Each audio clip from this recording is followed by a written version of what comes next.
Kahalayim La Yahweh Bahashem Yahushai. Waharecha Kadash. All praises and glory go to you, Lord. Double honors and respect go to our apostles, elders, men of Great Millstone. To you I say Shalom. It's your brother Amariah, and we're back with another one. So the Spirit has been leaning towards correcting some of the bug outs in Israel. And by Israel, I mean you 12 tribes of Israel, you so-called Negroes, so-called Latinos, and so-called Native Americans. And of course, you confusion of face. You are the 12 tribes of Israel. And some in Israel have began to lean on their own understanding, coming out with doctrines that they have not been taught through Great Millstone, maybe as we call them blenders, blending up doctrines because you've listened to multiple different groups. But again, you were told not to do that, strictly not to do that by the elders, the apostles. They have given you a stark warning not to pursue these other groups because their doctrines are off. And by doctrines, I mean what they are teaching. The things that they teach, if they do not align with the spirit of Yahweh Shai and his prophecies that are written in this book, and Salakia Yahweh Ba'ashem Yahweh Shai, then you are not to be following these other groups. And I won't name them by name. They're of no importance. As far as I'm concerned, if you're not following Great Millstone, you, in fact, are lost. Now, some of the doctrines that have been coming out has been dealing with the dietary laws. Some think that it is unlawful to eat meat, which Elder Manata Zagba from South Carolina has gone about correcting.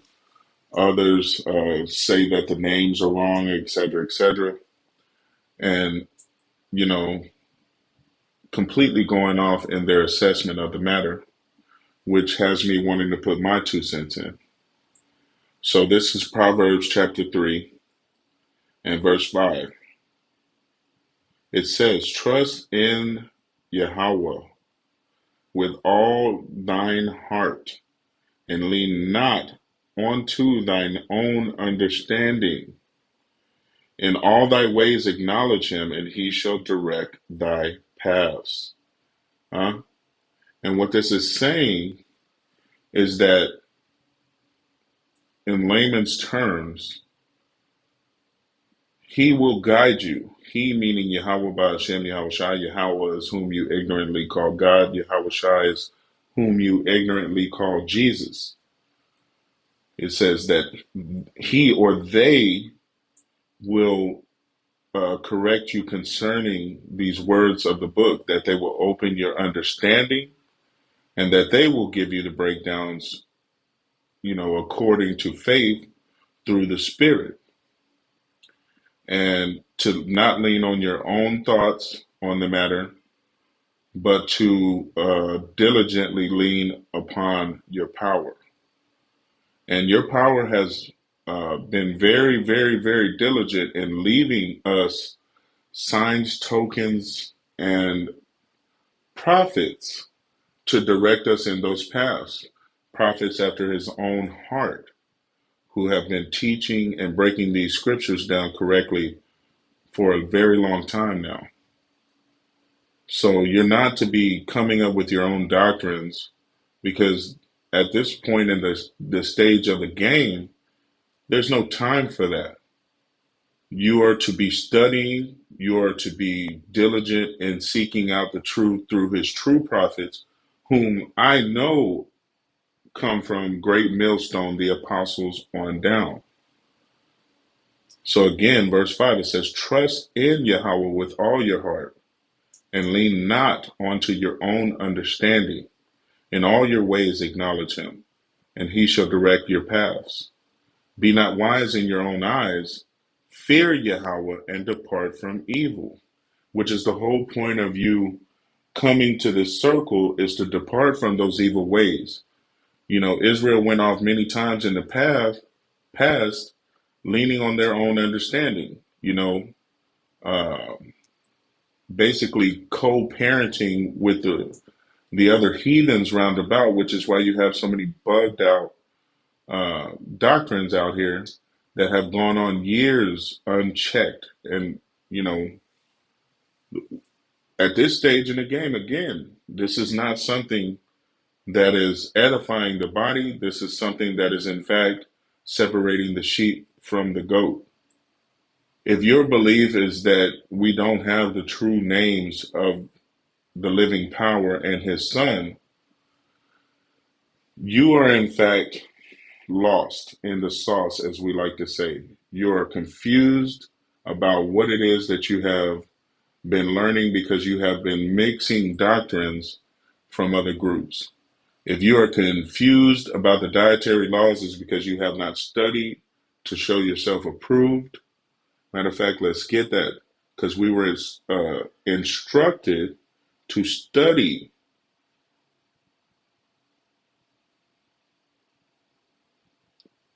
Second Timothy chapter 2, verse 15, it says, study to show yourself approved unto God, a workman that needeth not to be ashamed, rightly dividing the word of truth.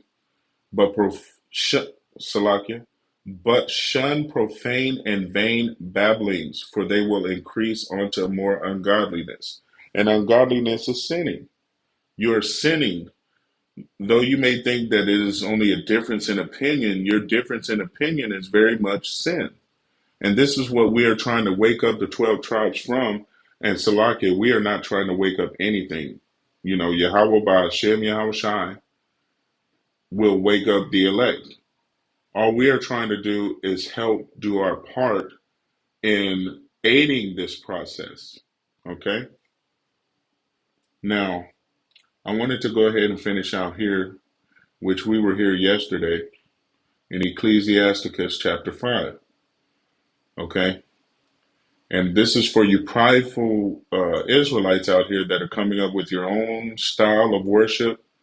You're basically increasing unto the ungodliness that these same Christians have been procreating in the world. And you got this attitude that you can't be corrected, that you know more than the apostles, elders, and prophets who have given their life to Yahweh wa Yahweh Shai. To me, it's just unfounded how stupid you people can be. But again, we were sent to a stiff-necked people, a hard-headed people who does not take instructions very well. Now, enough of the babbling on. This is Ecclesiasticus, or Sirach, chapter 5. It says, verse 4, say not, I have sinned, and what harm have come on to me? For Yahweh is long-suffering, he will in no wise let thee go. Your stupid-ass doctrines that you're coming out here trying to lead the sheep astray with, he's not going to let that go. That is very much sinning, and you will pay for that. Verse 5, concerning propitiation, be not without fear to add sin onto sin. And considering before you found out you were an Israelite, you were full laden with sin, and now that you know that you are one of the children of the living power, you're going to continue on in your proud ideologies that have led you away, increasing sin onto sin. You should very much be in fear that the living power is going to go ahead and recompense your behaviors. Verse 6, and say not, his mercy is great, he will be pacified for the multitude of my sins, for mercy and wrath come from him, and his indignation resteth upon sinners. And his indignation is his righteous anger, and it will rest upon you sinners. He will take vengeance upon them. Those of you who have perverted your ways, which is why you were warned, make no tarrying, verse 7, make no tarrying to turn to Yahweh by Hashem Yahweh Shai, and put not off from day to day, for suddenly shall the wrath of the Lord come forth, and in your security you shall be destroyed and perish in the day of vengeance. The ultimate punishment for your behaviors is that you're going to perish in the day of the Lord's anger. And some of you, well before then, he's going to go ahead and take you off the board long before we even get to the nuclear warheads that are going to bombard Babylon the Great in these last days. Take heed that you are not uh, putting the cart before the horse. If you are new in this faith, your goal is to write down, take notes, learn from the apostles, elders, and prophets on down until you've gotten sound doctrine, a sound teaching that you may edify others. And until you have increased to the knowledge that the lower level prophets even have, you should not be teaching or arguing with the apostles, elders, and prophets of the Lord. Yahweh Ba'ashem Yahushai. That's my 2 cents on the matter. I'd like to say, call halal, la Yahweh Ba'ashem Yahushai for this lesson. And a double honors and respect go again to our apostles, elders, teachers, men of Great Millstone. To you, I say shalom. Wa abad babal.